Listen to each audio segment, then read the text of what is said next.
विद्यार्थी मित्र, आपल्या सर्वांचं स्वागत। आज मी तुम्हाला प्रसिद्ध संख्याशास्त्रज्ञ डॉक्टर पांडुरंग वासुदेव सुखात्मे यांच्या संदर्भात काही सांगणार आहे। याचं काही विशेष कारण आहे। 27 जुलै 1911 साली जन्म झालेल्या डॉक्टर पांडुरंग वासुदेव सुखात्मे यांची सध्या जन्मशताब्दी सर्व जगामध्ये चालू आहे। भारतामध्ये विविध विद्यापीठांमध्ये, विविध कॉलेजांमध्ये त्यांसंदर्भात वेगवेगळे कार्यक्रम होत आहेत।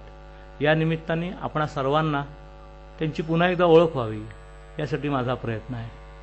संख्याशास्त्राच्या विश्वामध्ये डॉक्टर पांडुरंग वासुदेव सुखात्मे यांनी जे योगदान केलेलं आहे त्या संदर्भात तुम्हाला थोडीशी माहिती द्यावी असा माझा संकल्प आहे। सॅम्पलिंग थेअरी म्हणजे नमुना पाहणी आणि सर्वेक्षण कसं करावं या संदर्भात जे काही मूलभूत काम या जगामध्ये कोणी केलं असेल तर ते डॉक्टर पांडुरंग वासुदेव सुखात्मे। भारतीय संख्याशास्त्रज्ञांनी संख्याशास्त्राच्या विश्वामध्ये प्रचंड योगदान केलेलं आहे। त्या योगदान करणाऱ्यांच्यामध्ये प्रामुख्याने नावं जी घेतली जातात ती डॉक्टर पांडुरंग वासुदेव सुखात्मे, त्यांना लोक पी.व्ही. सुखात्मे असं म्हणतात।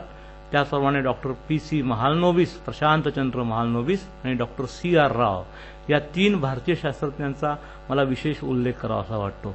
आज या पहिल्या भागामध्ये आपण डॉक्टर पांडुरंग वासुदेव सुखात्मे यांच्या जीवन कार्याचा एकूण आढावा घेऊया। डॉक्टर सुखात्मे हे सातारा जिल्ह्यातील बुध या गावचे। तुम्हाला सांगितल्याप्रमाणे 100 वर्षापूर्वी 27 जुलै 1911 रोजी त्यांचा जन्म झाला। त्यांचे वडील वासुदेव हरी सुखात्मे आणि आई सत्यभामा सुखात्मे। आपल्या मुलांना चांगलं शिक्षण मिळावं, मुलांनी उत्तम प्रकारे शिक्षण घ्यावं आणि आयुष्यात जगामध्ये सर्वत्र पुढे जावं या हेतूने त्यांनी आपल्या छोट्याशा गावातलं, बुध गावातलं स्वतःचं घर विकलं आणि ते 1919 साली पुण्याला उच्च शिक्षणासाठी मुलांना घेऊन आले। 100 वर्षापूर्वीचा हा काळ आहे, समजून घ्या। खूप अडचणीचे दिवस होते। सातारा जिल्ह्यातील त्या बुध गावात जन्मलेला विद्यार्थी पुण्यासारख्या मोठ्या शहरामध्ये येऊन पोहोचतो, त्याला शाळेमध्ये ॲडमिशन मिळेल का नाही हा प्रश्न होता। पुण्यामध्ये त्यावेळेस प्रसिद्ध शाळा होत्या, न्यू इंग्लिश स्कूल रमणबाग किंवा नुम विद्यालय, नूतन मराठी विद्यालय। या दोन्ही शाळांच्यामध्ये खेडेगावातून आलेल्या मुलाला पटकीने ॲडमिशन काही मिळेना, प्रवेश काही मिळेना। मग त्यानंतर महाराष्ट्र एज्युकेशन सोसायटीने जी पेरुगेट भावे स्कूल जी चालू केली होती त्या ठिकाणी यांना ॲडमिशन मिळाली, प्रवेश मिळाला। परंतु त्यांना सांगण्यात आलं की जर का तुमचा परफॉर्मन्स उत्तम झाला नाही, तुम्ही अधिक चांगल्या प्रकारे जर का तुमचं शैक्षणिक यश मिळवलं नाही तर तुम्हाला शाळेमध्ये टिकाव धरता येणार नाही, तर तुम्ही याची काळजी घ्या आणि योग्य प्रकारे अभ्यास करा। हे आव्हानच म्हणायचं। हे आव्हान त्यांनी स्वीकारलं आणि त्याच्यानंतर त्यांनी परीक्षेमध्ये प्रथम क्रमांकाने यश मिळवलं आणि हे यश त्यांनी आयुष्यभर कायम टिकवलं। त्यावेळेच्या मॅट्रिक्युलेशनच्या परीक्षेमध्ये 1920-22च्या सुमारामध्ये त्यांनी अधिक चांगल्या प्रकारे काम केलं। 1928 साली ते पहिले आले चक्क। त्यावेळेस बोर्ड छोटी होती, पुणे बोर्डामध्ये ते पहिले आले असं आपण म्हणू, पुण्यामध्ये ते पहिले आले। त्याच्यानंतर त्यांनी आयुष्यात कधीही मागं वळून बघितलं नाही। पांडुरंग वासुदेव सुखात्मे, पी.व्ही. सुखात्मे हे त्यानंतर एस.पी. कॉलेजमध्ये शिकले, फर्ग्युसन कॉलेजमध्ये शिकले।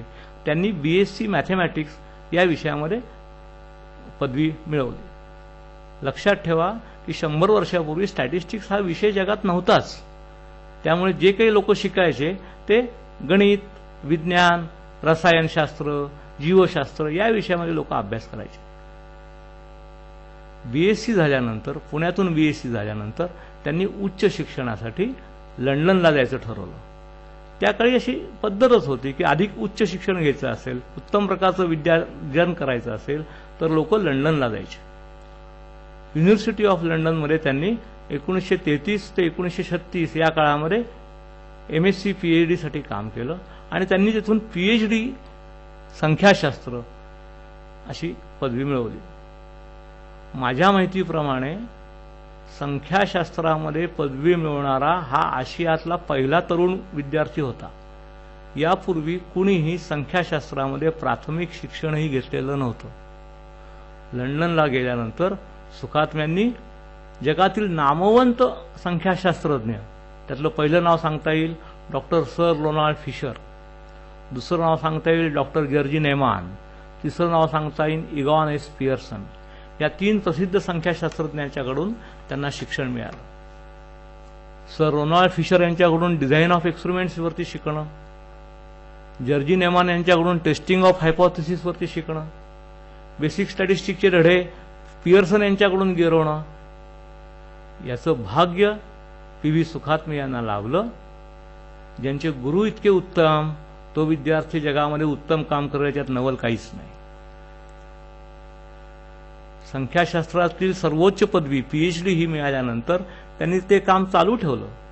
बाय पार्टिशनल फंक्शन्स या विषयामध्ये त्यांनी पीएचडी केली आणि त्याच विषयामध्ये त्यांनी पुढे काम करून कॉम्बिनेटोरियल अनालिसिस या मूळ विषयामध्ये थेरॉटिकल काम केलं, सैद्धांतिक काम केलं आणि त्याच्यामध्ये वयाच्या अवघ्या 28व्या वर्षी किंवा 29व्या वर्षी म्हणता येईल त्यांनी डीएससी ही सर्वोच्च पदवी मिळवली. त्यानंतर त्यांनी ठरवलं असतं तर जगभर त्यांना नोकऱ्या उपलब्ध होत्या, मान सन्मान मिळणार होते, सर्व काही छान होतं. पण त्यांना असं वाटलं आपण ज्या देशातून जन्मलो, ज्या देशातून आपण लंडनपर्यंत पोहोचलो, त्या देशामध्ये आपल्या शिक्षणाचा उपयोग व्हायला पाहिजे. म्हणून ते परतले, सरळ सरळ भारतामध्ये येऊन पोहोचले आणि स्वतःसाठी नोकरीचा शोध करू लागले. त्या काळची पद्धत अशी होती, असे विद्यार्थी शक्यतो विद्यापीठांमधून जॉब शोधायचे. बनारस हिंदू विद्यापीठ हे त्यावेळचं नामांकित विद्यापीठ होतं. पंडित मदन मोहन मालवीय हे या विद्यापीठाचे कुलगुरू होते. डॉक्टर जयंत नारळीकर यांचे वडील डॉक्टर विष्णू नारळीकर हे त्या विद्यापीठामध्ये गणिताचे प्राध्यापक होते. त्यांना सूचना करण्यात आली की डॉक्टर पी.व्ही. सुखात्मे आणि मदन मोहन मालवीय यांची गाठभेट घालून देण्यात यावी आणि शक्य झालं तर भारतामध्ये संख्याशास्त्रासाठी एक नवीन अभ्यासक्रम सुरू करण्यात यावा. Doctor Vishnu Narlikar doctor P V. Sukhatme यांना घेऊन पंडित मदन मोहन मालवीय यांना भेटले आणि त्यांना सांगितलं की हा विद्यार्थी आहे, तरुण विद्यार्थी आहे, संख्याशास्त्रातील सर्वोच्च पदवी मिळवली आहे, संख्याशास्त्र हा विषय सुद्धा सगळ्या जगामध्ये नवीन आहे, तर या विषयाचा उपयोग भारतातल्या लोकांना व्हायला पाहिजे, भारतामध्ये संख्याशास्त्राचा अभ्यास सुरू व्हायला पाहिजे. या दृष्टीने आपण बनारस हिंदू विद्यापीठामध्ये एक अध्यासन, एक चेअर आपण तयार करूया आणि ती डॉक्टर पी.व्ही. सुखात्मे यांना देण्याचा प्रयत्न करूया. पंडित मदन मोहन मालवीय यांनी डॉक्टर पी.व्ही. सुखात्मे यांचा इंटरव्ह्यू घेतला. त्यांच्यासाठी चेअर करायलाही मान्यता दिली. पण इंटरव्ह्यू घेत असताना त्यांनी एक साधा सोपा प्रश्न सुखात्मे सरांना विचारला. त्यांनी सांगितलं, संख्याशास्त्रामध्ये एक चेअर निर्माण करून, एक अध्यासन निर्माण करून भारतासारख्या गरीब देशाला नेमका काय फायदा होणार आहे हे तू मला सांगू शकशील का? How a chair in statistics will help the poor country like India after independence. आपण 1940 सालच्या गोष्टी करतो आहोत, 1935 सालच्या गोष्टी करतो आहोत. त्या काळी लोकांना भारत स्वातंत्र्य झाल्यानंतर देशाला कसा कसा फायदा होईल या संदर्भात लोक विचार करत होते. लोक विचारवंत होते, नेतृत्व सुजाण होतं आणि ते नेमकेपणाने प्रश्न विचारण्यात वाकबगार होते. सुखात्म्यांनी पंडित मदन मोहन मालवीय यांच्या प्रश्नांना उत्तर द्यायचा प्रयत्न केला. परंतु एक तरुण विद्यार्थी जो नोकरीच्या शोधामध्ये इंटरव्ह्यू देत आहे, फिरतो आहे, त्याला समाधानकारक उत्तर देता आलं असं त्याला स्वतःलाच वाटलं नाही. पंडित मदन मोहन मालवीय मात्र समाधानी होते. ते म्हणाले, तातडीने या प्रश्नाचं उत्तर द्यायचं काही कारण नाही, परंतु हा विचार कायम मनात बाळगला पाहिजे की आपल्या नोकरीमुळं या देशातील गरीब लोकांचा नेमका काय फायदा होणार आहे. संख्याशास्त्र गरिबांचे कुठले प्रॉब्लेम सोडवण्यासाठी, कुठल्या समस्या सोडवण्यासाठी देशाला उपयोगी पडू शकेल याचं उत्तर मात्र आपल्याला मिळण्याची आवश्यकता आहे. सुखात्मे सरांसाठी त्यांनी अध्यासन निर्माण करण्याचं मान्य केलं, परंतु आपलंच उत्तर स्वतःला समाधानकारक वाटलं नाही. म्हणून सुखात्मे यांनी त्या नोकरीचा नाद सोडला आणि सरळ दिल्ली गाठली. डॉक्टर विष्णू नारळीकरांनी त्यांना विनंती केली की तुम्ही असं काही परत जाऊ नका, तुम्ही इथं राहा आणि काम करा, काही अडचण नाही. ते म्हणे, नाही, जोपर्यंत मला या प्रश्नाचं समाधानकारक उत्तर मिळत नाही तोपर्यंत मी विद्यापीठामध्ये अध्यासन स्वीकारणार नाही, विद्यापीठामध्ये व्याख्याता म्हणून मी येणार नाही. सुखात्मे सर्व त्यानंतर निघाले. त्यांनी कलकत्त्याला पोचले. तिथं मेडिकल सायन्सची इन्स्टिट्यूट जी होती, Indian institute of hygiene and medical science, त्या ठिकाणी त्यांनी नोकरी मिळवली. कलकत्त्याचं हवामान त्यांना काही फारसं मानवलं नाही. त्याच्यानंतर ते काही काळ कानपूरला गेले, परंतु शेवटी ते दिल्लीमध्ये डेरे दाखल झाले असं म्हणता येईल. त्यावेळेचं imperial council of agricultural research, ज्याला आज आपण Indian council of agriculture research म्हणतो, त्या ठिकाणी डॉक्टर सुखात्मे यांनी नोकरी स्वीकारली. ही नोकरी स्वीकारत असताना लोक म्हणायला लागले की पी.व्ही. सुखात्मे यांनी देशातील संख्याशास्त्रातील सर्वोच्च पदवी मिळवलेली आहे आणि त्यांना स्टॅटिस्टिशियन म्हणून घेणं, नोकरी देणं हे काही बरोबर नाही. ते पद त्यांच्यासाठी तुलनेने कमी दर्जाचं आहे. सुखात्म्यांचा काही त्याला विरोध नव्हता. ते म्हणे की काम करायची संधी मिळते आहे, ही गोष्ट महत्वाची आहे. आणि तोच जर काही समस्या असेल तर त्यांच्यासाठी आपण उच्च पद निर्माण करूया, स्टॅटिस्टिकल ॲडव्हायझरी पोस्ट निर्माण करता येईल, अशा पद्धतीने विचार करण्यात आला. Sukhatme sir Indian council of agriculture रिसर्चमध्ये जॉईन झाले आणि त्याच्यानंतर 6 महिन्यानंतर त्यांची स्टॅटिस्टिकल ॲडव्हायझर या पदावरती बढती झाली आणि किंबहुना त्यांच्यासाठी ते पद निर्माण करण्यात आलं. सुखात्मे सरांनी या ठिकाणी हे काम केलेलं आहे. सुखात्मे सरांनी आयुष्यातील महत्त्वाचं काम या संस्थेमध्ये केलं. या संस्थेचं काम काय होतं? भारतामध्ये अन्नधान्य समस्या ही नेहमीच असते. या देशामध्ये एकूण अन्नधान्याचं उत्पादन किती होणार आहे त्याचा अंदाज आपल्याला अगोदर घेता येईल का, ह्या गोष्टीचं निर्वानिर्व करणं महत्त्वाची होती. या गोष्टीचा अंदाज घेणं महत्त्वाचं होतं आणि या गोष्टीचा उपयोग करून देशाला काहीतरी महत्त्वाचं प्लॅनिंग करण्यासाठी, नियोजन करण्यासाठी या गोष्टीची आवश्यकता होती. सुखात्म्यांनी क्रॉप कटिंग सर्व्हेज हे मोठ्या प्रमाणात सुरू केले. म्हणजे तांदळाचं उत्पादन किती येईल, गव्हाचं उत्पादन किती येईल, ज्यूटचं उत्पादन किती येईल, कॉटनचं उत्पादन किती येईल, भुईमुगाचं उत्पादन किती येईल, या संदर्भाचे अंदाज घेण्याचं काम संख्याशास्त्रज्ञ म्हणून सुखात्मे सरांच्याकडे होतं. अशा प्रकारची विविध प्रकारची कामांची पाहणी Sukhatme sir Indian council of agriculture रिसर्चमध्ये करत होते. त्यांच्या समोर जो पहिला प्रोजेक्ट आला होता तो इटाहा गोट ब्रीडिंग प्रोजेक्ट म्हणून प्रसिद्ध आहे. या संस्थेमध्ये इटाहा गोट ब्रीडिंग सेंटरमध्ये मोठ्या प्रमाणामध्ये क्रॉसब्रीड ऑफ गोट्स याच्यावरती काम चालू होतं आणि अधिक दूध देणारी जात निर्माण करता येते का यासाठी सातत्याने गेले 10 वर्ष असा प्रयत्न चालू होता आणि तो प्रयोग खूप यशस्वी झाला अशा प्रकारची कल्पना होती.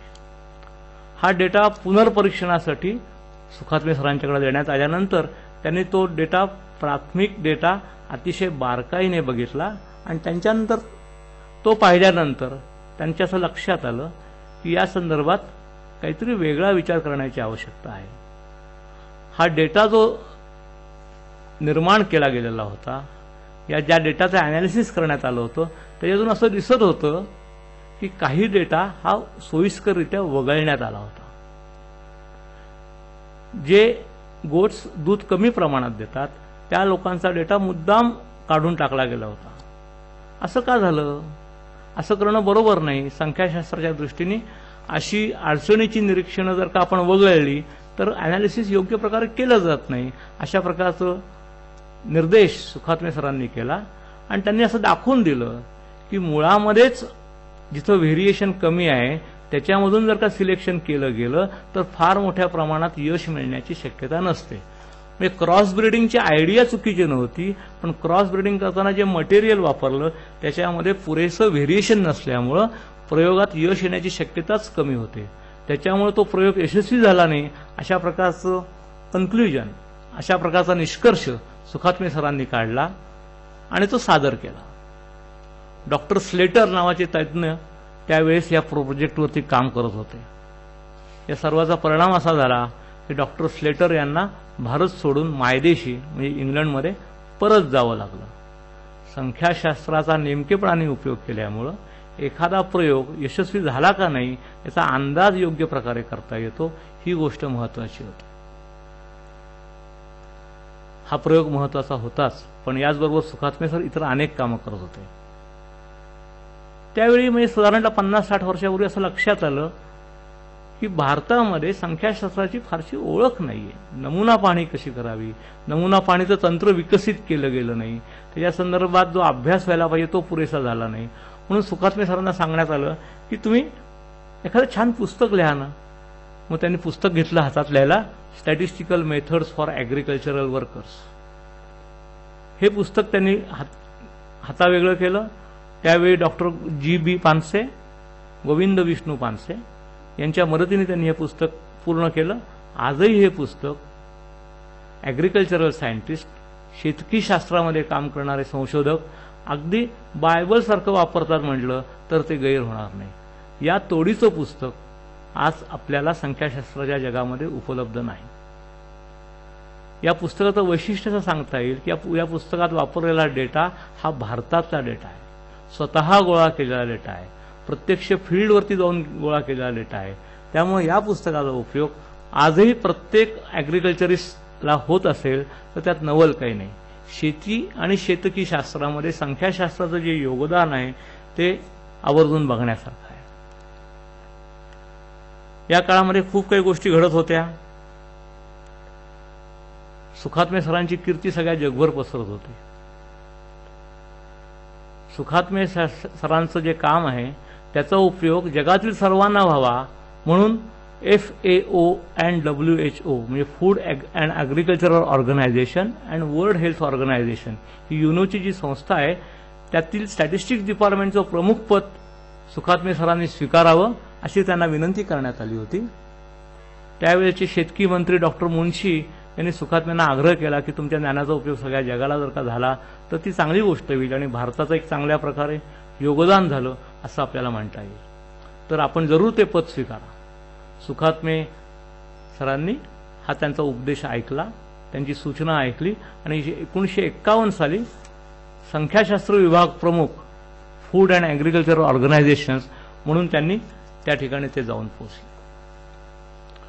रोममध्ये त्यांनी हे काम स्वीकारलं आणि 1951 पासून जवळजवळ 1970 सालापर्यंत म्हणजे 20 वर्ष 2 दशकं त्यांनी या संस्थेचं प्रमुखपद स्वीकारलं आणि एक भारतीय संख्याशास्त्रज्ञ सगळ्या जगाला संख्याशास्त्राचे उत्तम प्रकारे धडे देऊ लागला. संख्याशास्त्राचा उपयोग काय, संख्याशास्त्राचा दैनंदिन जीवनात उपयोग काय, संख्याशास्त्राचा देशातील नियोजनासाठी उपयोग काय या संदर्भात मार्गदर्शन करत होता. याकाळी भारतातही खूप गोष्टी घडत होत्या. भारतामध्ये दुष्काळ हा दर 3-4 वर्षांनी येतच असतो, काही ना काही प्रॉब्लेम्स असतात. भारतामध्ये अधिक धान्याच्या उत्पादन देणाऱ्या जाती यायला पाहिजेत अशी एक अपेक्षा होती. इंडियन काउन्सिल ऑफ ॲग्रिकल्चरल रिसर्चमध्ये अशा प्रकारचं काम चालू होतं. या संस्थेचीच एक पोट शाखा म्हणून पुढे Indian agricultural statistics research institute IASRI ची स्थापना करण्यात आली होती. त्या काळी तांदळामध्ये चांगल्या प्रकारचं वाण निर्मिळतंय का म्हणून प्रयत्न चालू होता. तायचुंग 1 या नावाची एक तांदळाची व्हरायटी आहे. ही व्हरायटी थोडीशी बुटकी आहे, म्हणजे या तांदळाचा दाणा जो आहे तो बुटका आहे, लांब नाहीये बासमतीसारखा. तर ही जी व्हरायटी आहे ही कदाचित भरपूर उत्पादन देणारी असेल, यासाठी याचा आपण प्रयोगामध्ये समाविष्ट करावा अशा प्रकारची सूचना डॉक्टर सुखात्मे यांनी केली होती. परंतु तत्कालीन अधिकारी मंडळींनी ती सूचना काही मानली नाही.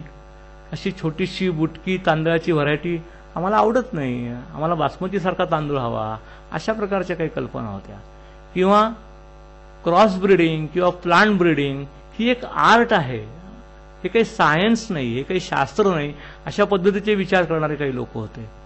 काही कारणामुळे का होईना, परंतु या व्हरायटीचा समावेश प्रत्यक्ष फील्ड ट्रायल्समध्ये काही करण्यात आला नाही. सुखात्मे सरांसमोर पर्याय नव्हता. त्यांनी तिथल्या लोकांना सांगितलं की ही व्हरायटी जी आहे ती सीलबंद करून ठेवा आणि कधी काही उपयोगी पडली तर आपण पुढे वेळ आली तेव्हा सांगूया. म्हणून त्यांनी ती व्हरायटी झाकून ठेवली, सीलबंद करून ठेवली आणि सर्व अधिकाऱ्यांच्या समोर गोष्टी या सगळ्या करण्यात आल्या. त्याच्यानंतर तुम्हाला माहिती आहे भारतामध्ये हरित क्रांती झाली. ही हरित क्रांती होण्यासाठी त्याच्यानंतर 10-15 वर्षाचा काळ लोटला. भारतामध्ये हरित क्रांती व्हावी म्हणून अधिक धान्याच्या उत्पादन देणाऱ्या जाती देशामध्ये आणल्या पाहिजेत. त्यासाठी तांदळाच्या गव्हाच्या जातीचा शोध सुरू होता. International rice research institute Philippines Manila या ठिकाणाहून तांदळाची एक व्हरायटी मुद्दाम भारतामध्ये आणण्यात आली आणि ती व्हरायटीचा प्रत्यक्ष फील्ड ट्रायल्स करावेत, शेतामध्ये जर का ती लावली जावी आणि त्यातून उत्पादन किती येतं हे बघावं, या संदर्भात काही प्रयोगांची आखणी करण्यात आली. त्यावेळेस सुखात्मे सरांनी सगळ्यांना मुद्दाम बोलावलं आणि त्यावेळेचे भारताचे शेतकी मंत्री डॉक्टर सी सुब्रमण्यम होते.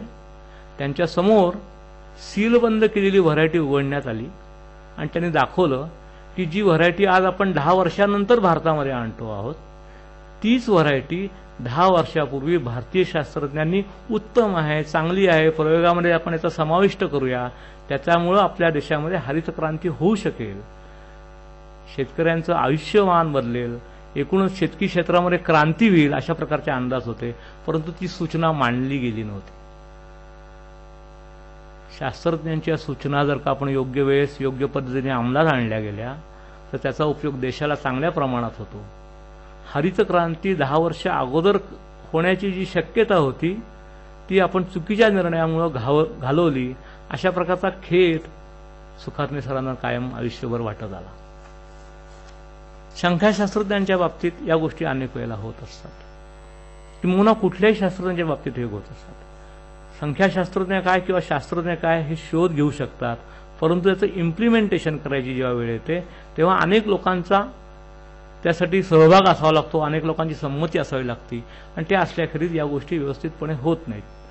परंतु जेव्हा जाणतेपणाने आपण सर्व एकत्र बसून निर्णय घेत असतो तेव्हा शास्त्रज्ञांच्या विचाराला योग्य तो मान दिला गेला पाहिजे, या गोष्टीचं महत्त्व लोकांना त्याच्यामुळे कळालं. सुखात्मे सरांनी FAO मध्ये काय केलं? सुखात्मे सरांची आज ओळख जी आहे ती the father of agricultural statistics in the third world countries म्हणून करण्यात येते.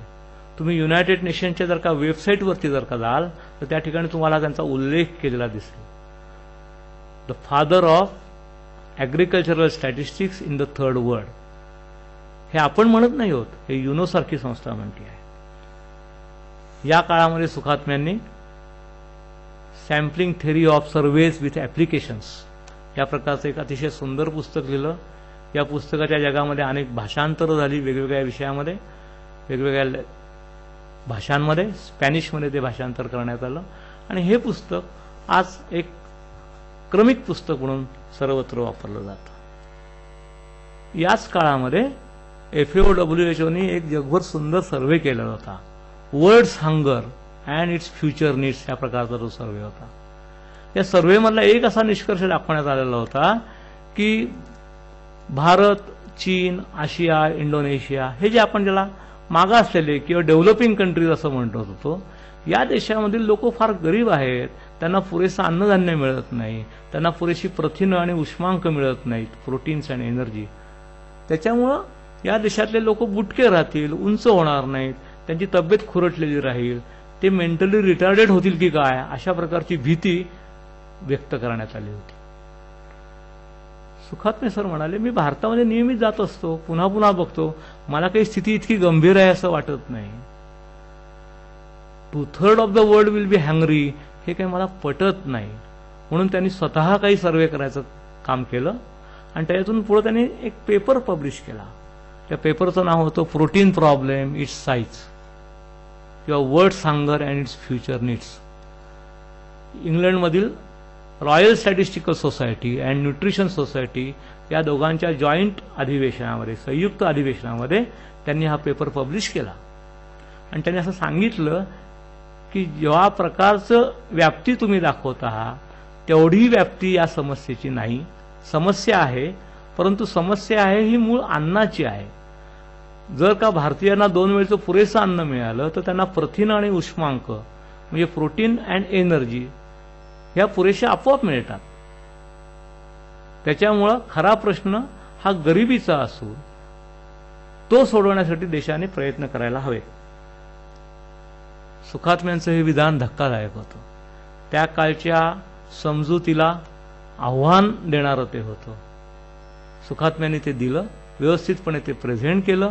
रॉयल स्टॅटिस्टिकल सोसायटीमध्ये हा जो पेपर त्यांनी प्रेझेंट केला त्यासाठी त्यांना रॉयल स्टॅटिस्टिकल सोसायटीनी गाय मेडल GUI गाय मेडल हे विशेष पारितोषिक त्यांना देण्यात आलं.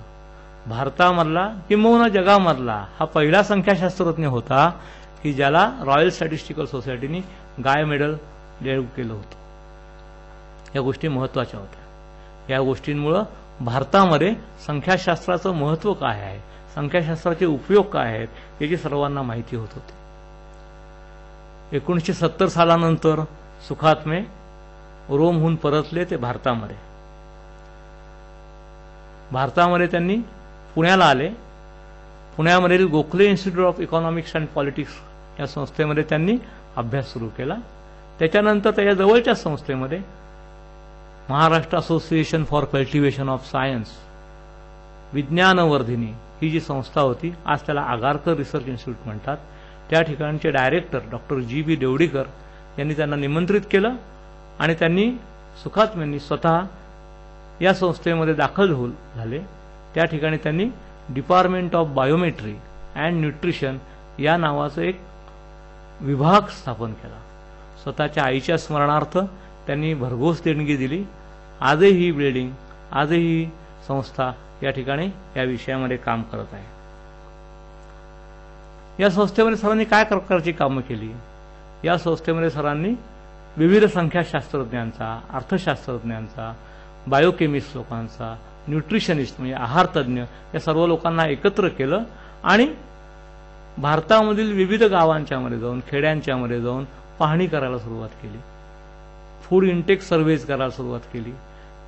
नंतर छोटेसे मेटाबॉलिक एक्सपेरिमेंटची स्थापना केली.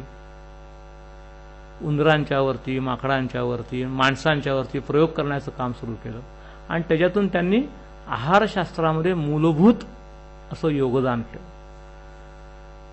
आज ज्याला जगभर सुखात्मे मार्गन हायपोथेसिस म्हणतात, अशा प्रकारचं हायपोथेसिस त्यांनी आहारशास्त्रात मांडलं. सुखात्म्यांनी जे काम केलं ते फार सुंदर आहे. हे सुखात्मे मार्गन जे हायपोथेसिस आहे हे मी तुम्हाला इंग्रजीमध्ये सांगतो. The hypothesis states that at low levels of intake, energy is used with greater metabolic efficiency and the efficiency decreases as the intake increases over the homeostatic range. आता हे हायपोथेसिस म्हणजे थोडक्यात काय ते आपण समजावून घेऊया. म्हणजे आपल्याकडे जर का आपण 100 लोकांचं जर का ते किती अन्न खातात, किती उष्मांक खातात याचा जर का अभ्यास केला तर असं दिसतं की काही लोक साधारणतः 2200 कॅलरीज अन्न खातात, काही लोक अगदी कमी म्हणजे 1500-1600 कॅलरीज अन्न खातात, तर काही लोक 3000 कॅलरीज एवढं अन्न खातात. म्हणजे सरासरी माणूस हे 2000 अन्न खातो, 2000 उष्मांक मिळतील इतक्या अन्न खातो. कधी जास्त खातो, कधी कमी खातो. त्याच्यामुळे अन्नाची गरज ही फिक्स्ड नाहीये, ही कॉन्स्टंट नाहीये, ती काळाच्या ओघामध्ये बदलते. एकाच माणसाची सुद्धा बदलते, माणसाची सुद्धा बदलते. या सर्वाचा अंदाज लक्षात घेऊन प्रत्येक माणसाची रिक्वायरमेंट किती आहे हे सांगण्याची गरज आहे. त्यामुळे आपण ज्या समाजामध्ये राहतो त्या समाजामध्ये काय प्रकारचं अन्न खाण्यात येतं, किती अन्न खाल्लं जातं आणि ते अन्न नेमक्या कशा प्रकारे उपयोगात येतं याची पाहण्याची गरज असते. असं म्हणतात की प्रत्येक 40 लोकांच्यामध्ये 2 माणसं अशी असतात की जो एक दुसऱ्याच्या दुप्पट खातो, परंतु काम मात्र दोघं तेवढेच करतात. म्हणजे त्यांचं वय, त्यांचं वजन हे साधारणतः एकसारखंच असतं. एक जण 1500 कॅलरीज खातात तर दुसरा 3000 कॅलरीज मिळतील, उष्मांक एवढे मिळतील एवढं अन्न खातो. आणि बघितलं तर काम दोघं सारखेच करतात. मग हा बदल काय येतो, खाल्लेलं अन्न जातं कुठं, अशा प्रकारचे प्रश्न उपस्थित याच्यामधून होतात.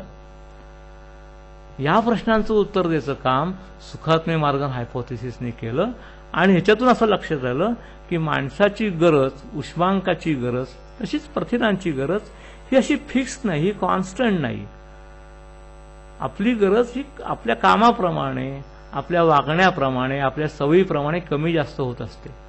भारतीय संस्कृतीमध्ये 2 घास कमी खा हा जो उपदेश केला जातो याच्यामागे काही तत्व असलं पाहिजे.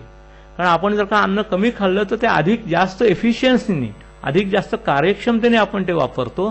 2 घास जर का जास्त खाल्ले तर खाल्लेल्या अन्नाचा कदाचित दुरुपयोगच होतो, आपण ते कमी कार्यक्षमतेने वापरतो, असा याचा अर्थ आहे. या सगळ्याचा संबंध कुठे येतो? भारतासमोरचे मूळ प्रश्न काय आहे त्याचा अंदाज घ्या. भारतासमोरचा आज प्रश्न कुठला आहे? भारतामध्ये दारिद्र्य खूप आहे, भारतामध्ये गरिबी खूप आहे. गरिबी हटाओ हा नारा म्हणूनच महत्वाचा ठरतो. या देशातील जर का गरिबी हटवायची असेल तर या देशातील लोकांना पुरेसं अन्नधान्य मिळालं पाहिजे. यासाठी या देशामध्ये नेमके गरीब लोक किती आहेत याची पण मोजदाद करायला पाहिजे. म्हणजे दारिद्र्याचा अंदाज करताना, दरिद्री लोकांचा अंदाज करत असताना आपण त्या लोकांना पुरेसं खायला मिळतं का नाही? गरीब कोण? गोष्ट सोपी आहे. ज्याला 2 वेळेला पुरेसं अन्नधान्य सुद्धा खायला मिळत नाही, 2 वेळेचं पुरेसं पोटभर जेवण मिळत नाही, तो माणूस गरीब. पण अशा गरिबांची संख्या किती हे कसं मोजायचं? म्हणून आपण अंडर न्यूट्रिशन लिंक्ड पॉव्हर्टी, कुपोषणाशी निगडित दारिद्र्य असं आपण मोजायचा प्रयत्न करूया. 1975 ते 80 ची गोष्ट आहे. इंदिरा गांधी त्यावेळेस सत्तेवरती होत्या 72 साली. गरिबी हटाओ हा नारा देऊन मंडळी निवडून आलेली होती आणि गरिबी हटवण्याचा कार्यक्रम देशामध्ये चालू होता. वेगवेगळ्या प्रकारचे सप्लिमेंटरी फिडिंग प्रोग्राम्स चालू होते, मिड डे मील प्रोग्राम्स चालू होते, अंगणवाडी प्रोग्राम्स चालू होते. आणि या सर्वाचा काही चांगला उपयोग होतो का नाही, या सगळ्याच्यामुळे दरिद्री लोकांची संख्या कमी झाली का नाही या संदर्भात अभ्यास चालू होता. पॉव्हर्टी इन इंडिया किंवा भारतातील दारिद्र्य आणि याचं मोजमाप हे करण्याचं एक अतिशय सुंदर काम डॉक्टर वीम दांडेकर गोखले इन्स्टिट्यूटचे डायरेक्टर यांनी केलेलं होतं. या संदर्भात सुखात्मे, दांडेकर, VKRV राव आणि अनेक पुष्कळ लोकांनी सहभाग घेतला आणि सुखात्मे सरांनी असं दाखवून दिलं की आपण जर का मोजदाद योग्य प्रकारे केली गेली नाही तर आपण ज्या योजना आणतो गरिबी हटवण्यासाठी, त्यासाठी जे पैसे उपलब्ध करतो ते पैसे नेमके ज्यांना हवे आहेत त्यांच्यापर्यंत जाऊन पोहोचू शकत नाहीत. त्यामुळे गरिबीचं मोजमाप करत असताना नेमके गरीब कोण हे शोधणं आवश्यक आहे. यासाठी योग्य तो कट ऑफ पॉईंट घेण्याचं महत्वाचं आहे. आणि हे सगळं करत असताना व्हेरिएशन या गोष्टीचा आपण आवर्जून विचार करायला हवा आहे. माणसामध्ये असणारं व्हेरिएशन आणि एकाच माणसामध्ये काळाच्या ओघात होणारा व्हेरिएशन, बदल, या संदर्भात अभ्यास घेऊन जर का आपण योग्य प्रकारे जर का कट ऑफ पॉईंट शोधले, योग्य प्रकारे जर का गरिबांचं मोजमाप केली गेली तर नियोजन करताना या गोष्टीचा अधिक फायदा होईल. सुखात्मे सरांनी अतिशय मोठ्या प्रश्नाला हात घातला होता. एक तज्ज्ञ म्हणून त्यांना नेहमीच नियोजन मंडळामध्ये बोलवलं जायचं आणि त्या संदर्भात ते काम करत होते. थोडक्यात आपल्याला असं बघता येईल की संपूर्ण आयुष्यभर, मग ते FAO-WHO मध्ये असणारं काम असू देत किंवा इंडियन काउन्सिल ऑफ ॲग्रिकल्चरल रिसर्चमध्ये केलेलं काम असू देत किंवा निवृत्त झाल्यानंतर, म्हणजे 70 सालापासून जवळजवळ मी 90-92 पर्यंत काम सांगतो. मी निवृत्त झाल्यानंतर 20 वर्ष हा माणूस काम करत होता आणि हे काम करत असताना ते जो पहिला प्रश्न होता संख्याशास्त्राचा या देशाला उपयोग काय, या प्रश्नाचं उत्तर देण्याचं काम हा माणूस सातत्याने करत होता. सुखात्म्यांचं काम सगळ्या जगभर गाजलं. सुखात्म्यांनी अनेक वादविवाद ओढवून घेतले, अनेक वादविवादात हिरिरीने भाग घेतला. परंतु जोपर्यंत आपली बाजू स्वच्छ आहे, आकडेवारीतून स्पष्टपणे मांडता येते, तोपर्यंत ती बाजू लोकांना कितीही पटत नसेल तरी ती मांडण्याचं धारिष्ट या माणसाकडे होतं. सुखात्मे सरांनी एक पुस्तक प्रकाशित केलेलं आहे, एडिट केलेलं आहे. त्याचं नाव आहे डाएट, डिसीज अँड डेव्हलपमेंट.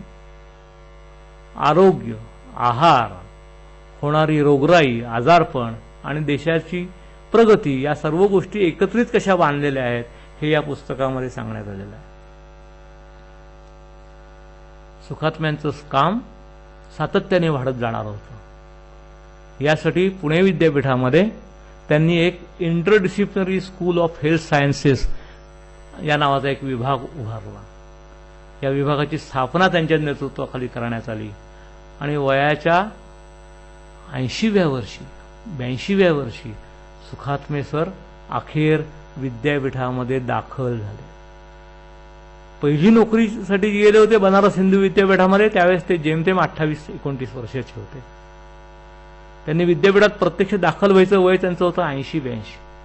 एक चांगला प्रश्न पंडित मदन मोहन मालवीय यांनी विचारलेला की संख्याशास्त्राचा उपयोग देशासाठी काय होऊ शकतो. या प्रश्नाचं उत्तर आता मला मिळालेलं आहे आणि आता मी सर्वांना नेमकेपणाने काय ते सांगू शकतो याची जेव्हा खात्री त्यांना वाटली, त्याच्यानंतरच त्यांनी पुणे विद्यापीठामध्ये मानद प्राध्यापक म्हणून ते दाखल झाले आणि त्या ठिकाणी त्यांनी न्यूट्रिशन्स, बायोमेट्री, स्टॅटिस्टिक्स या सगळ्याचा एकत्रितपणे कसा अभ्यास करता येतो याचं गायडन्स त्यांनी केला. वयाच्या 85व्या वर्षी सतत 2-2 तास व्याख्यान देताना मी त्यांना पुणे विद्यापीठामध्ये बघितलेलं आहे. फीडिंग इंडियाज ग्रोईंग मिलियन्स हे त्यांचं पुस्तक होतं. हा माणूस आयुष्यभर देशाचं दारिद्र्य कसं मिटवायचं, देशातल्या भुकेल्या लोकांना कसं अन्न पुरेसं मिळेल याचा विचार करत होता. देशामध्ये चांगल्या प्रकारच्या तांदळाच्या व्हरायटीज कशा येतील, देशामध्ये एकूणच शेतीचं उत्पादन किती येत आहे त्याचा अंदाज अगोदर करता यायला हवा म्हणून प्रयत्न करत होता. हे सर्व करत असताना हे ज्ञान स्वतःजवळ न ठेवता संपूर्ण जगाला देण्याचं काम हे तो करत होता. देशामधील समस्यांचं अकराळ-विकराळ स्वरूप जर का होत असेल त्याचा नेमकेपणा काय आहे हे शोधण्याचं काम हा माणूस करत होता. सुखात्मे सरांनी केलेलं काम हे आपल्या समोर आहे. एवढं चांगलं काम केल्यानंतर सुखात्मे सरांना जगात मानसन्मान न मिळाले तरच नवल. भारत सरकारने पद्मभूषण ही सन्माननीय पदवी, मानाची पदवी त्यांना दिली.